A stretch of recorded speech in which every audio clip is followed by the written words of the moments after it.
Hey, Pastor Tommy here, and we need to talk.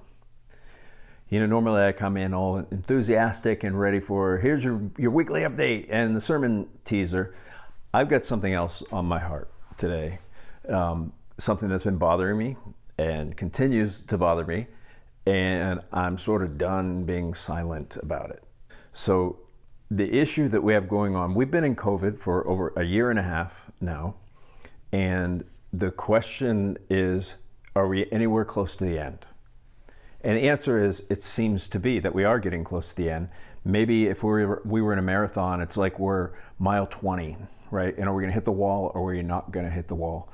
And what is bothering me is a growing sense of division in the church over issues of how quickly we reopen, over issues of masks. And I just thought I would talk about that for a little bit. So where we are now is we're in phase 3. Governor Inslee was supposed to open, either go backwards or forwards, and he basically put a pause on it this week and said, you stay in phase 3 for at least 2 weeks. So nothing's changed. That's good. And so what the session, our elders have decided to do this whole time, we've decided that we would follow the governor's edicts in as much as it was possible, and that included things like social distancing and putting the stickers on the floor and and asking our members and attenders to wear masks during worship. Now, it's interesting because some people immediately come and say, the government can't tell us how to worship, the government can't tell us what to do in church. That statement on its face is laughable. Why is it laughable? Look at this chart right here. Do you see all those permits? Every one of those permits has to do with something the government has said we can or cannot do. There are building codes, there are fire codes, there are occupancy codes, there are plumbing codes, there are heating, there's everything. The government, if you are walking through this building, you in some sense are under government control. So please don't say the government can't tell us what to do. The government tells us what to do all the time. The question is it reasonable or not? Right? Why do we have building codes? Ostensibly for our safety. Why do we have fire codes? Ostensibly for our safety, and everyone's cool with that. Why are they asking us to wear masks? Ostensibly for our safety. Now, you might not agree with that. In fact, there's a lot of objections you could make to wearing a mask, that it's been a political thing, it's just theater, that they don't work, that they're an idol, all these kind of things. And there may be some truth to all of those things, honestly. On the other hand, might there be any truth that they could be helpful? And if there's any chance at all they could be helpful, why would you not want to do that? I understand if you say, oh, well, the science says this and the science says that. All of that is moot at some point, because the issue I care about is it becoming a point of division. In other words, even if you think a mask is inappropriate, or you think it's not needed, if possibly it might be effective, would you not wear it? If it was going to be a point of division, would you rather be divided from your brothers but be right about wearing a mask, or not wearing a mask for that matter, or would you rather be unified with your brothers and sisters in the context of something none of us are really dealing well with? In other words, all of us, if you're a member of the church at least, you have taken a vow to pursue the peace and purity of the church. And so I would just ask you this: when you make decisions about coming to church and that you're not going to wear a mask, or you're going to do this, or you are going to wear a mask, ask yourself, is the decision I'm making contributing to the peace and purity of the church? Is it not only an expression of loving God, but is it an expression of loving my neighbor? And I don't mean an expression like I'm showing them how I'm not afraid to die, that kind of thing. I don't mean that. I mean, do they genuinely feel like, oh, that person's concerned about me? Because some people, for them, the masks aren't an idol. They're honestly, for them, they've read the different science and they think they're helpful. And so I'm sort of personally done with being an enforcer of those things. I would just put out there that I've heard several rationale and reasons for not wearing a mask, and none of them are particularly persuasive to me in the context of the unity of the church And I just would also remind you, like some people have said, I'm not going to wear a mask and I'm going to accept the consequences for not wearing a mask. The problem is this, is that if you don't wear a mask, you are not going to be the one who bears the consequences of that ultimately. The first people that will bear the consequences will be me and Samuel. That's happened in the EPC. So someone in the church calls the authorities and the authorities come after the pastor and they say, you better get it straight or else, we're shutting you down. And then let's say that happened, and then ultimately the church suffers. So it's not just you. It's not like you're going to be a hero or a martyr. Ultimately it comes down to the rest of the churches who will suffer.